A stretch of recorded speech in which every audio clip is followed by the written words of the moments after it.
KPU RAN yang diselenggarakan oleh Komisi Pemilihan Umum Kota Pagar Alam ini berlangsung meriah dan disambut antusias oleh masyarakat Kota Pagar Alam.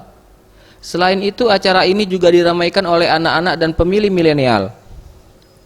Demi menarik simpati masyarakat, KPU Kota Pagar Alam menyiapkan berbagai hadiah menarik, mulai dari sepeda, mesin cuci, kipas angin, dispenser, serta alat elektronik lainnya.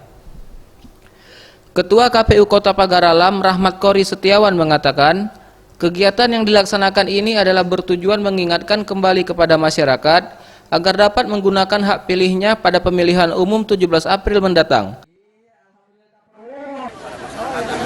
Kembali pada tanggal 17 April tahun 2019 bahwa hari tersebut adalah hari coblosan Pilpres, diharapkan semua masyarakat. Jadi semuanya ini untuk masyarakat umum tergabung semua, termasuk di dalam kaum milenial, kaum disabilitas dan semua unsur lapisan masyarakat.